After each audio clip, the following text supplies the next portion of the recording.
Assalamualaikum warahmatullahi wabarakatuh. Saya Tasya Salsabila dengan NPM 2018-01500768. Di sini saya akan menjelaskan tentang layanan konsultasi.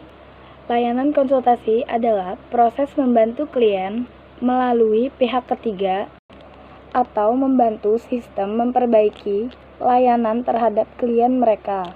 Bentuk yang pertama biasanya bisa disebut dengan konsultasi triadik. Konsultasi triadik ini bisa juga disebut dengan konsultasi tiga pihak. Dalam konsultasi ini biasanya itu sangat efektif untuk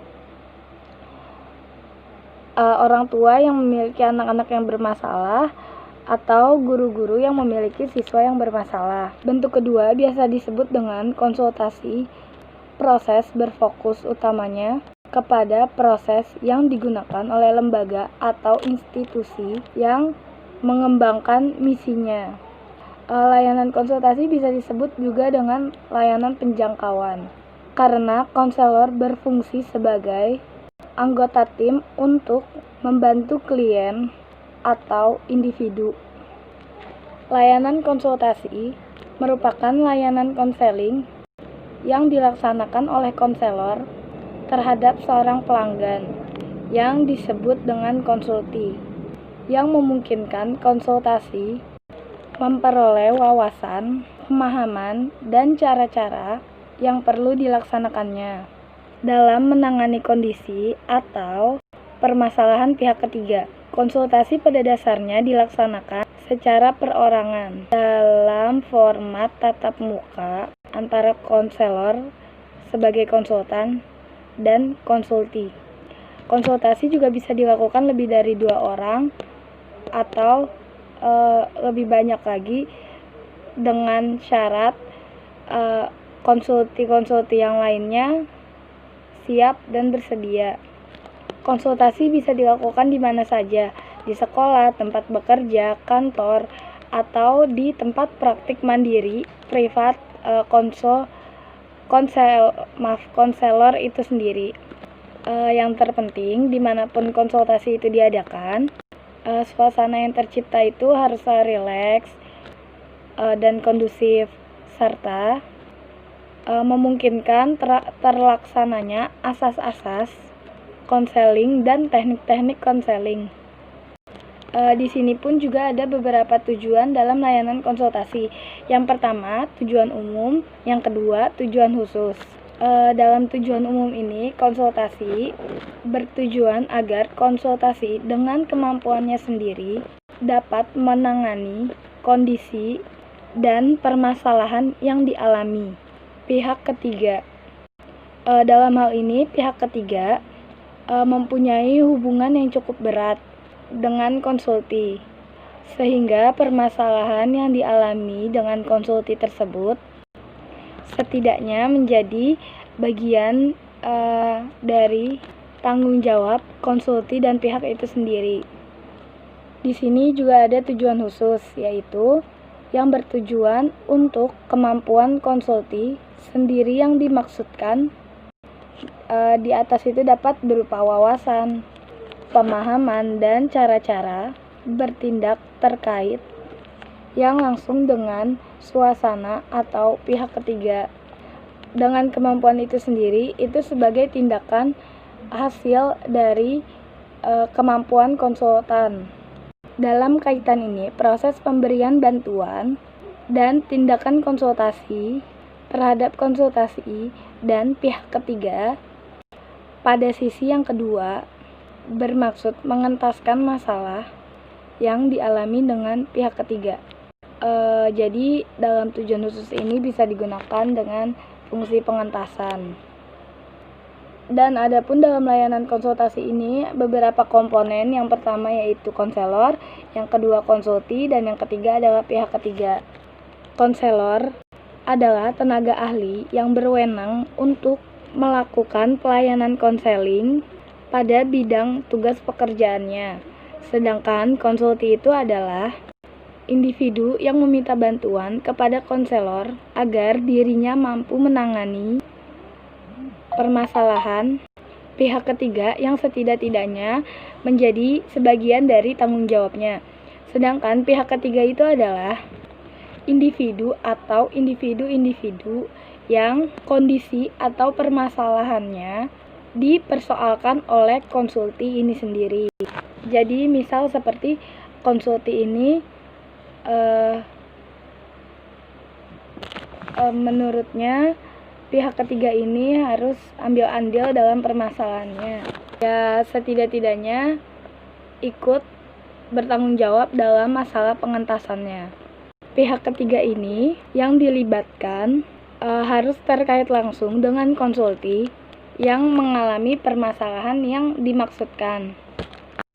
Di sini pun ada beberapa asas untuk konselor.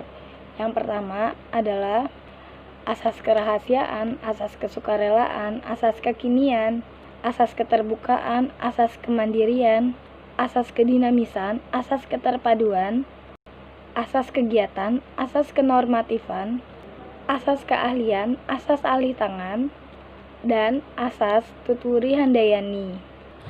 Di sini pun juga ada penguasaan teknik oleh konsulti. Konsultasi akan melakukan banyak kegiatan dalam rangka menangani permasalahan pihak ketiga. Dalam hal ini, sepertinya konsulti itu bertindak sebagai konselor atas pihak ketiga yang sebagai kliennya. Untuk itu, konsulti harus terlebih dahulu memiliki sejumlah keterampilan. Di samping itu, diri konsulti pun harus terlebih dahulu berada dalam kondisi tertentu, sehingga penerapan keterampilan yang dimilikinya itu menjadi lebih efektif dan efisien. Di sini juga ada strategi BMB3. Sepanjang proses layanan konsultasi, konselor menerapkan strategi BMB3, yaitu mengajak konsulti berpikir, merasa, bersikap, bertindak, dan bertanggung jawab berkenaan dengan permasalahan pihak ketiga. Demikian mengajak konsulti ber-BMB3 terhadap WPKNS konsulti, khususnya dalam kaitannya dalam masalah pihak ketiga. Di sini juga ada permasalahan tentang waktu dan tempat. Masalah waktu dan tempat itu biasanya disepakati oleh konselor sebagai konsultasi dan konsulti. Senyaman mungkin tempat itu untuk mereka dan pihak kedua. Waktu dan tempat jika memang sudah disepakati bersama, maka waktu dan tempat tersebut dapat terlaksanakannya konsultasi. Dan di sini juga ada beberapa keterkaitan. Yang pertama ada keterkaitan jenis layanan. Yang kedua ada keterkaitan kegiatan pendukung. Dalam keterkaitan jenis layanan, layanan konsultasi tidak hanya dapat diwarnai oleh konseling perorangan saja, melainkan dapat diawali dengan atau bahwa bergeser menjadi konseling perorangan. Pelaksanaan konsultasi dapat dilalui satu kali atau lebih. Di antara 2 atau lebih pelaksanaan konsultasi, apalagi dalam konsultasi berkelanjutan, dapat dilaksanakan seperti keterkaitan kegiatan pendukung, yaitu aplikasi instrumen, kunjungan rumah, himpunan data, konferensi kasus, dan kepustakaan, keterampilan, dan juga alih tangan kasus. Aplikasi instrumentasi seringkali diperlukan untuk mendalami kondisi pribadi pihak ketiga yang masalahnya dibahas dalam konsultasi. Misalnya, konsultasi dengan seorang guru mata pelajaran yang ingin meningkatkan kemampuan belajar siswa-siswinya, memerlukan data tentang kondisi kegiatan belajar siswa, bisa digunakan dengan hasil AUM PTSDL. Yang kedua, ada himpunan data. Data yang menyangkut permasalahan yang dibahas dalam konsultasi, yaitu masalah yang dialami pihak ketiga.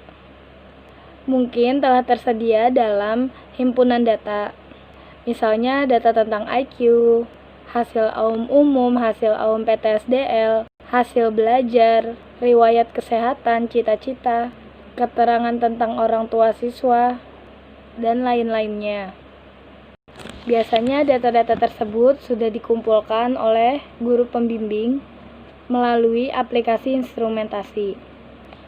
Yang ketiga, ada konferensi kasus. Konferensi kasus itu biasanya diselenggarakan yang di dalamnya itu ada lembaga, terdapat sejumlah personalia atau individu dengan kedudukan atau wewenang yang tidak sama. Di sekolah misalnya, dapat diselenggarakan konferensi kasus, diantaranya para guru membahas kasus siswa tertentu, atau di sebuah kantor dapat diselenggarakan konferensi kasus oleh para pimpinan kantor yang membahas kasus karyawan tertentu. Yang keempat, ada kunjungan rumah. Tujuan kunjungan rumah itu sejalan dengan tujuan konferensi kasus, yaitu lebih mendalami masalah yang ditangani dan membina komitmen pihak-pihak yang terkait dengan masalah yang dialaminya. Dalam hal ini, orang tua dan anggota keluarga lainnya, individu yang mengalami masalah dalam layanan konsultasi, posisi kunjungan rumah dapat dilakukan konsulti sebelum berlangsungnya proses konsultasi. Dapat pula dilakukan di tengah proses konsultasi yang berjalan berkelanjutan. Yang kelima, ada tampilan kepustakaan.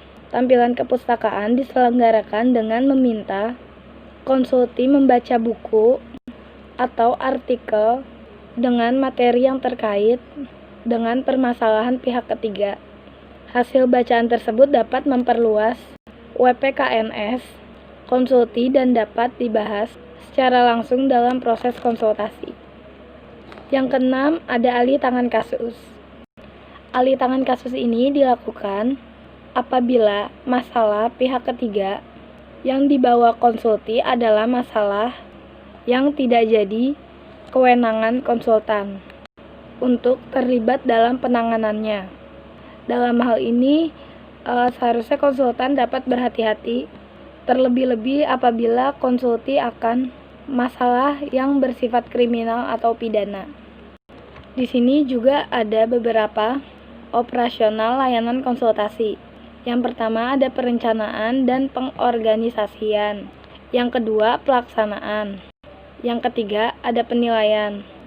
Adapun beberapa penilaian di sini yaitu penilaian segera atau yang biasa disebut dengan LAISEK, penilaian jangka pendek atau yang biasa disebut dengan LAIJAPEN, atau yang ketiga ada penilaian jangka panjang yang biasa disebut dengan LAIJAPANG. Yang terakhir di sini ada tindak lanjut dan laporan. Hasil akan sangat berguna untuk mempertimbangkan upaya tindak lanjut berkenaan dengan penanganan permasalahan pihak ketiga. Lebih jauh, hasil penilaian itu akan menjadi bahan analisis dan diskusi pada kesempatan konsultasi berikutnya atau berkelanjutan. Laporan berupa laperprok, yaitu laporan pelaksanaan program, memuat keseluruhan aspek kegiatan layanan konselor terhadap konsulti dan kegiatan layanan konselor terhadap konsulti dan kegiatan pelayanan oleh konsulti kepada pihak ketiga. Laperprok ini dapat dilaporkan atau disampaikan kepada pihak terkait, misalnya konsultan. Konsulti maksudnya. Sekian presentasi dari saya. Kurang lebihnya mohon maaf. Wassalamualaikum warahmatullahi wabarakatuh.